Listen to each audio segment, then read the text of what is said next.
जोहार दोस्तों, आप सभी को आपका अपना चैनल नाग पूर्णिमा फाउंडेशन में स्वागत है। आज के इस वीडियो में हम लोग चर्चा करेंगे झारखंड शैक्षिक अनुसंधान एवं प्रशिक्षण परिषद रांची के द्वारा प्रस्तुत की गई ऑब्जेक्टिव क्वेश्चन का इतिहास के खंड से हम लोग चर्चा करेंगे। तो चलिए, जैसे कि इसमें जितने भी है ये सब क्या है, OMR शीट दिया जाएगा। OMR शीट में उसको गोल भरा जाएगा। OMR शीट आप लोग देखे होंगे जहाँ पे गोल भरा जाता है। जैसे कि मान के चलिए ये अगर A है वो फिर इस टाइप से राउंड होगा, फिर B है तो इसको राउंड होगा, C राउंड में रहेगा, D राउंड। इसमें से जो भी ऑप्शन होगा उसको गोल घेराव करना पड़ता है। तो मान के चलिए किसी का आंसर अगर A होगा तो इसको पूरी तरह से राउंड मतलब पूरी तरह से इसको काला करना होता है। तो इसी को ये सब कहाँ पे होता है, ये OMR शीट में होता है। तो इसी तरीके से पूरा करना है। तो इसको मतलब जैसे पहले साइन करना होता था, अब वो साइन वाला नहीं है, बल्कि आजकल क्या है, राउंड इस टाइप से करना होगा OMR शीट में। पहला क्वेश्चन हम लोग देखते हैं कि 1922 में मोहनजोदड़ो की खोज किसने की थी। तो जब 1922 की सिंधु घाटी सभ्यता में अगर मोहनजोदड़ो की खोज की बात करते हैं तो मोहनजोदड़ो की खोज किसने की है, राखालदास बनर्जी ने। किन्होंने की है, राखालदास बनर्जी ने मोहनजोदड़ो की खोज की। ये सिंधु घाटी सभ्यता का ये दूसरा स्थल है। पहला था हड़प्पा जो 1921 में हड़प्पा की खोज की गई थी दयाराम साहनी के द्वारा, इसके द्वारा। और 1922 में मोहनजोदड़ो की खोज की गई थी राखालदास बनर्जी के द्वारा। तो इस तरीके से एक का पहला आंसर होगा। समझ में आ गया होगा आप लोग को, उम्मीद करता हूँ। आगे चलते हैं। फिर इसको याद रखने के लिए अगर देखा जाए तो मैं पहले भी इसको एग्जाम्पल में दिखाया या समझाए हैं कि जैसे कि हम लोग के गांव में एक मोहन है, एक भैया, और उनके पापा का नाम है राखाल। तो इसलिए दोनों को कनेक्ट करके मैं उसको याद रखता हूं। तो क्या होता है कि उसमें जल्दी से याद रह जाता है, मतलब उसमें डाउट नहीं आता है। ठीक, तो इस तरीके से आप लोग भी याद रख सकते हैं। तो मोहनजोदड़ो की खोज किसने की थी, राखालदास बनर्जी ने। दूसरा क्वेश्चन की ओर हम लोग चलते हैं कि दूसरा क्वेश्चन है कि इंडिका की रचना किसने की। तो जो इंडिका की रचना जो की गई है, इंडिका मतलब एक साहित्य है और इसकी जो रचना किया है मेगास्थनीज ने किया है। कौन, मेगास्थनीज ने की है इंडिका की खोज। तो ये रचना की, तो आंसर 2 का क्या होगा, बी, मेगास्थनीज। ये हम लोग का चंद्रगुप्त मौर्य के दरबार में थे। किनके दरबार में थे, चंद्रगुप्त मौर्य। चंद्रगुप्त मौर्य के दरबार में कौन आए थे, मेगास्थनीज। सेल्यूकस निकेटर का राजदूत थे ये, और ये चंद्रगुप्त मौर्य के दरबार में थे। इंडिका के लेखक कौन है तब, मेगास्थनीज। इतना समझ में आ गया। पुराणों की संख्या कितनी है। तो अगर हम लोग जो पुराण जो हम लोग पढ़ते हैं, जी पुराण है, जैसे विष्णु पुराण, वायु पुराण, ये सब जो पुराण है, पुराण टोटल कितने हैं, पुराण टोटल 18 है। कितने हैं पुराण टोटल, 18 है, 18 पुराण है। तो 3 के आंसर क्या होगा, बी। 3 के आंसर क्या होगा, बी। समझ में आ गया होगा। आगे चलते हैं फिर हम लोग। चौथा क्वेश्चन है कि सुलह एक कुल की नीति का प्रतिपादन भारत में किसने किया है। तो जैसे कि सुलह एक कुल की बात किया जाए तो ये मुगल काल में आया था। कब आया था, मुगल काल में।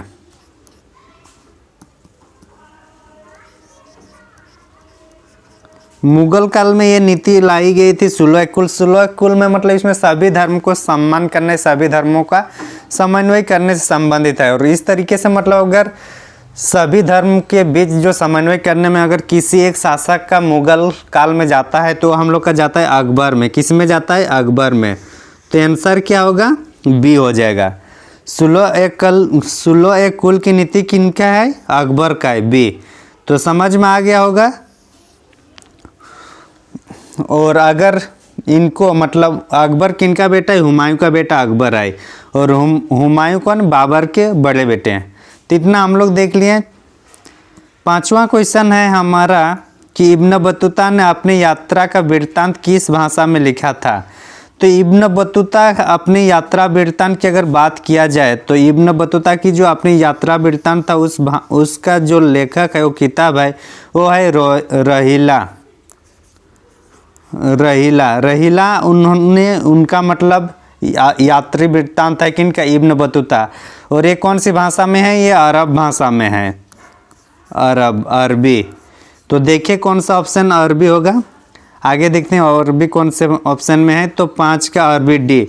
तो इसका आंसर क्या होगा, आंसर इसका डी हो जाएगा, ये वाला अरबी। तो इब्न बतूता अपनी यात्रा वृत्तांत जो रोहिला लिखे हैं, इन्होंने जो रोहिला लिखे हैं वो कौन सी भाषा में है, अरबी भाषा में। दामिन एक को क्या था, जैसे अगर आप लोग झारखंड की हिस्ट्री पढ़ेंगे तो दामिन एक को आप लोग को देखने को मिलेगा। तो दामिन एक को क्या था, एक सरकारी भूमि था, भूभाग था, जागीर नहीं था, तलवार नहीं है, उपाधि नहीं है, तो क्या है, एक भूभाग है। तो 6 का आंसर क्या होगा, 6 का आंसर ए हो जाएगा। ठीक, 6 का आंसर ए हो जाएगा। अगर संथाल परगना क्षेत्रों में अगर झारखंड का देखें, झारखंड का संथाल परगना क्षेत्र में जो पहाड़ी क्षेत्र था, उसको जो सामूहिक क्षेत्र था उसको दामिन को के रूप में, ये दामिन को के रूप में मतलब उसको संरक्षित किया गया था। और इसका मतलब होता है सरकारी भूमि। सरकारी भूमि, और सरकारी भूमि किससे संबंधित होगा, भूभाग से होगा।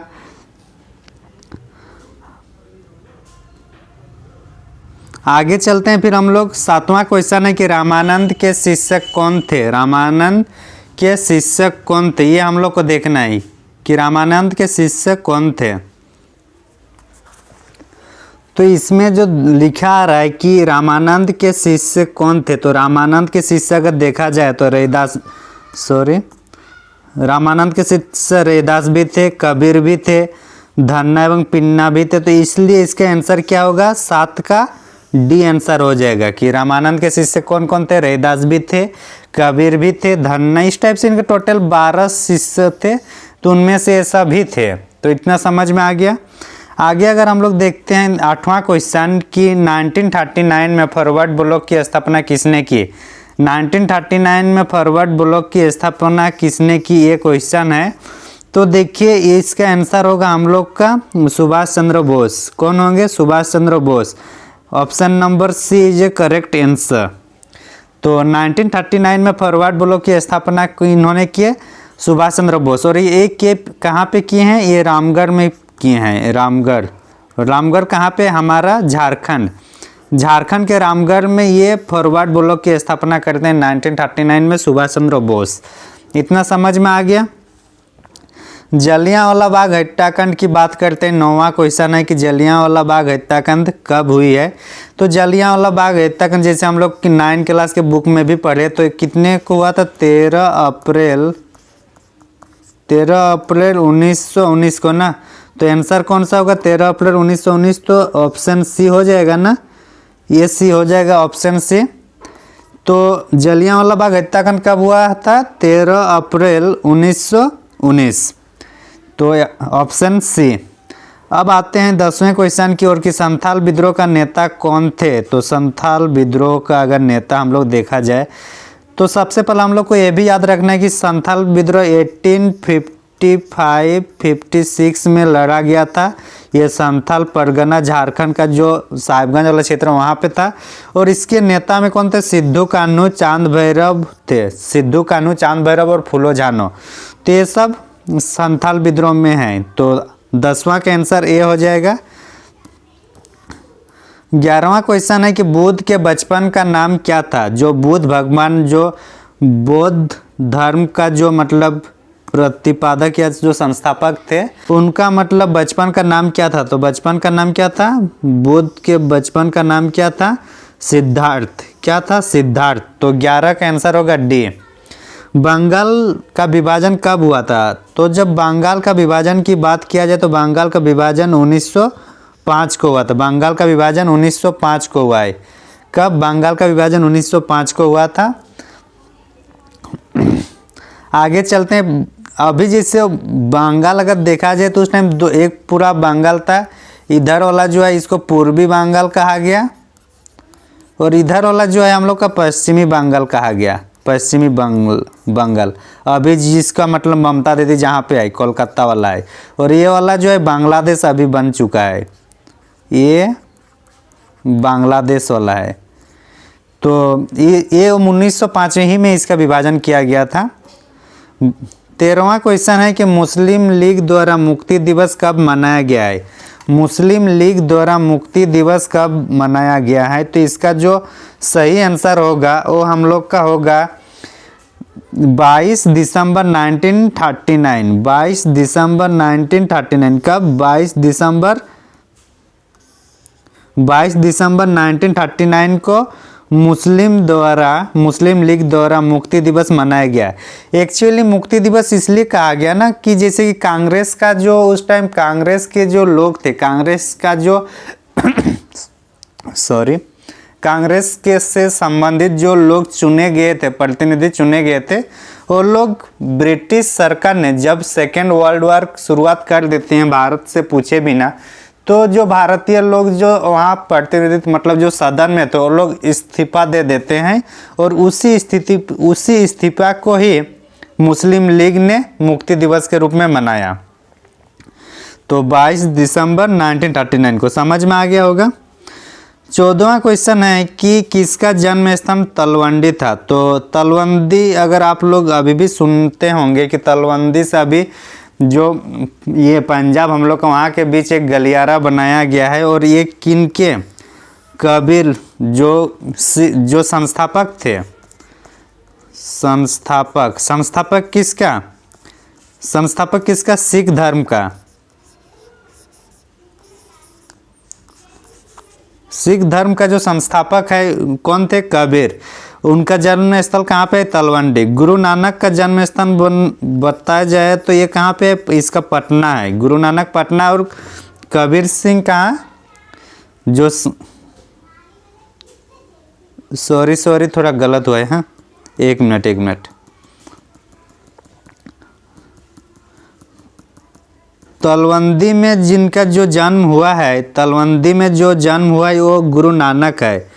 कौन है? गुरु नानक का जन्म हुआ है कहाँ पे? तलवंडी में। तो आंसर क्या होगा? 14 का आंसर बी होगा। 14 का आंसर बी होगा, तलवंडी। और ये कौन है? ये सिख धर्म के प्रथम गुरु या फिर संस्थापक इसको बोल सकते हैं। किनको? सिख धर्म के संस्थापक किसको माना जाता है? गुरु नानक को। विजयनगर की यात्रा निम्न में से किसने की? अगर विजयनगर की यात्रा, विजयनगर जो दक्षिण भारत में एक संपन्न समृद्ध राज्य जो था, वो विजयनगर की वहाँ की राज्य पर कौन वहाँ पे मतलब यात्रा किए थे? तो उसमें अगर हम लोग देखा जाए किसने की है, तो निकोली कंटी ने किए हैं। तो आंसर क्या होगा इनका? निकोली कंटी। हालांकि इब्न बतूता भी वहाँ गए थे, तो इब्न बतूता भी वहाँ गए थे, बर्नियर भी गए थे, लेकिन सबसे ज़्यादा इसको कोई एक को मानना है तो हम लोग इसको निकोली डी कंटी को मानेंगे। आगे चलते हैं हम लोग। 16वां क्वेश्चन है कि असहयोग आंदोलन की शुरुआत किसने की थी। तो असहयोग आंदोलन जो 1920 में शुरू हुई थी, 1920 में असहयोग आंदोलन की शुरुआत हुई थी, ये महात्मा गांधी ने शुरू किए थे। तो आंसर क्या होगा? ए, असहयोग आंदोलन। महाभारत की युद्ध कितने दिन तक चला था? ये देखिए, महाभारत का युद्ध कितने दिन तक चला था, ये प्रश्न है। तो अगर जो महाभारत का युद्ध अगर कितने दिन चला था, इसका अगर आंसर देखा जाए तो हम लोग का होगा 18 दिन। कितने दिन? 18 दिन चला था। 18 दिन चला था क्या? 18 डेज महाभारत का युद्ध चला था। कितने दिन? महाभारत का युद्ध कितने दिन चला था? अगर क्वेश्चन पूछे कि महाभारत का युद्ध कितने दिन चला था तो 18 दिन होगा। ठीक, आगे चलते हैं फिर। किस मुगल शासक ने हिंदुओं से मतलब जजिया कर हटाया था? अगर सहानुभूति जो दिखाए थे जो मुगल शासक में, वो हम लोग का अकबर ही थे। तो आंसर क्या होगा? अकबर। अकबर ने जजिया कर को समाप्त कर दिया था। कौन? अकबर ने। 19वां क्वेश्चन है बीजक में किसका उपदेश संग्रहित है। तो बीजक एक जैसे कि बीजक मतलब कोई संग्रह होता है, कविता संग्रह, उसी तरीके से बीजक जो एक है उपदेश का संग्रहित किया गया है इसमें। और ये किसका है, ये कबीर क्या है, तो कबीर के जैसे कि गुरु गोविंद दाऊ करे काके लोगु पाऊँ, बलहरी गुरु अपने जिन गोविंद दियो बताए। तो इस टाइप से जो हम लोग कबीर वाणी हम लोग जो सुनते हैं ना, हम लोग जो कबीर वाणी सुनते हैं ये किस में है, ये बीजक में है। और ये किसका है, कबीर का है, तो 19 का आंसर ए हो जाएगा। ठीक। बुलंद दरवाजा कहाँ है, तो बुलंद दरवाजा एक मतलब बुलंद का मतलब ही होता है जीत, खुशी, और उससे जीत के बाद जो दरवाजा बनाया गया उसको बुलंद दरवाजा कहा गया। और ये फतेहपुर सीकरी में है। कहाँ पे है, फतेहपुर सीकरी में है। और इसको कौन बनाया है, अकबर ने। फतेहपुर सीकरी में बुलंद दरवाजा बनाया गुजरात विजय के उपलक्ष्य में। कहाँ की विजय, गुजरात विजय के उपलक्ष्य में।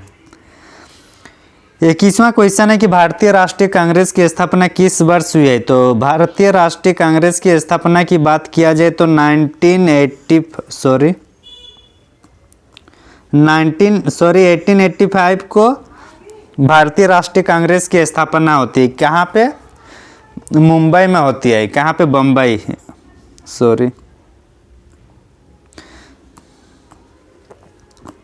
आंसर 1885 है। और कहाँ पे होती है, बम्बई में। बम्बई में राखालदास बनर्जी बम्बई में इनकी गोकुल दास संस्कृत जो विद्यालय है वहाँ पे भारतीय राष्ट्रीय कांग्रेस की स्थापना होता है 1885। और इसका संस्थापक कौन होता है, OH ह्यूम कौन है, ये संस्थापक है। ठीक, कांग्रेस के। संथाल विद्रोह किस वर्ष हुआ था, तो संथाल विद्रोह कब हुआ था, 1855 को क्या हुआ था, संथाल विद्रोह। ठीक, आगे देखते हैं फिर हम लोग। भारत आने वाले प्रथम पुर्तगाली कौन था, तो भारत आने वाले प्रथम पुर्तगाली जो कलिकट आए थे,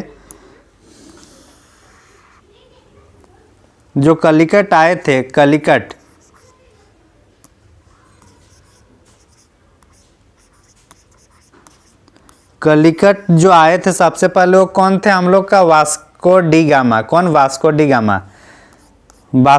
तो आंसर क्या होगा, 23 का आंसर होगा सी। कोलंबस जो ये भी भारत के खोज में निकले थे लेकिन इनको अमेरिका मिल गया था। कहाँ मिल गया था, अमेरिका।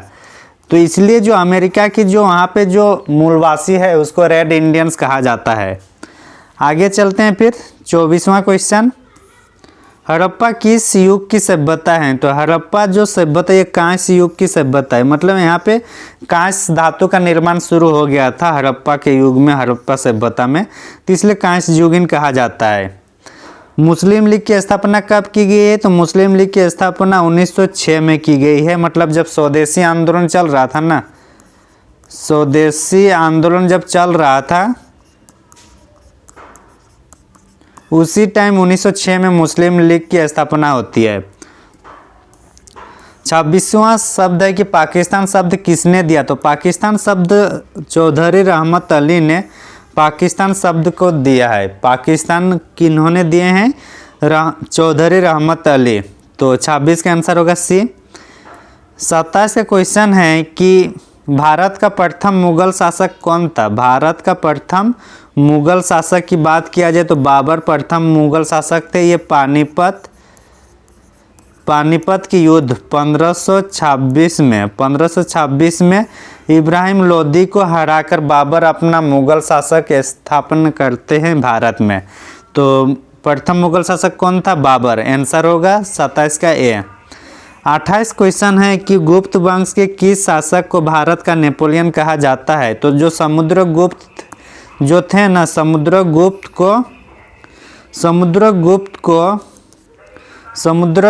को भारत का नेपोलियन कहा जाता है। जिस तरीके से नेपोलियन अपने युद्ध के लिए जाना जाता है उसी तरीके से समुद्रगुप्त को भी अपने युद्ध के लिए जाना जाता है। हालांकि हमारे जो समुद्रगुप्त थे ये एक भी युद्ध हारे नहीं थे, हारे नहीं थे। कौन, समुद्रगुप्त। जबकि नेपोलियन की युद्ध में हारने के कारण उनकी मृत्यु होती है। तो इसलिए हम लोग का मतलब समुद्रगुप्त का और ज़्यादा इसमें मतलब इनलाइटनमेंट है कि अपने मतलब नेपोलियन तो हार हुआ था, नेपोलियन को अपने युद्ध में हार हुई थी, लेकिन समुद्रगुप्त युद्ध में कभी हारे नहीं थे। अमुक्तमाल्याद नामक ग्रंथ के लेखक कौन है? तो अमुक्तमाल्याद लेखक है इसका ये हम लोग का कृष्णदेवराय द्वितीय है। कौन है? कृष्णदेवराय द्वितीय है अमुक्तमाल्यादा। अमुक्तमाल्यादा जो है ये लेखक, इनका लेखक कौन है? कृष्णदेवराय द्वितीय। और ये जो जितने भी है सब ये विजयनगर साम्राज्य के ही हैं। जितने भी यहाँ शासक है सब विजयनगर साम्राज्य के शासक है। तो अमुक्तमाल्यादा का लेखक कौन है? कृष्णदेवराय। आगे चलते हैं हम लोग। 30वां क्वेश्चन है कि सिंधु सभ्यता का कौन सा स्थल मृतकों का टीला के रूप से विख्यात है? तो जिसको मृतकों का टीला कहा जाता है किसको? मोहनजोदड़ो को। तो आंसर भी क्या होगा? मोहनजोदड़ो ही होगा, वही फेमस है ना। तो आंसर क्या होगा? मोहनजोदड़ो। मोहनजोदड़ो की खोज किसने किए हैं? कौन किया है? रखालदास बनर्जी ना।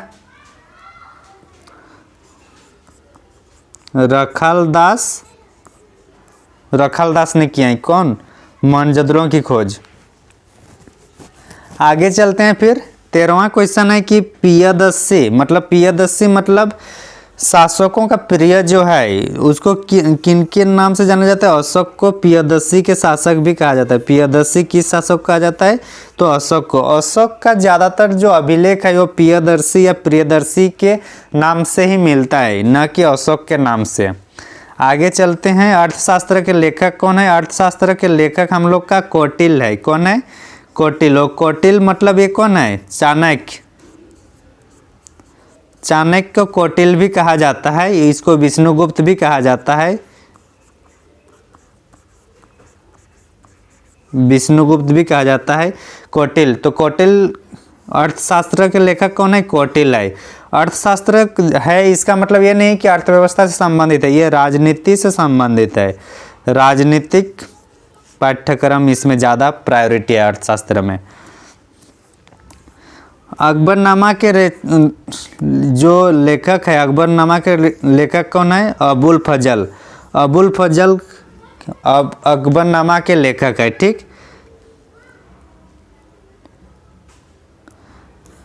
दक्कन दंगा जब मतलब अंग्रेज आते थे तो उस टाइम क्या शोषणकारी नीति अपनाते थे किसान से संबंधित, तो उसी टाइम दंगा हुआ था 1875 में। कहाँ पे? दक्कन में हुआ था। दक्कन मतलब वहाँ पे पहले ब्रिटिश लोग वहाँ से मतलब कपास खरीदने की बात करते हैं, लेकिन जब अमेरिका से वो लोग का आयात होता है ब्रिटेन लोगों के पास, तो फिर भारत से कपास लेने मना कर देते हैं, जिसके कारण यहाँ पे लोग का एक तो खाद्यान्न संकट हो रहा है और इसी कारण फिर ये मतलब बवाल हो जाता है। और उसी तरीके से दक्कन का दंगा 1875 को होता है।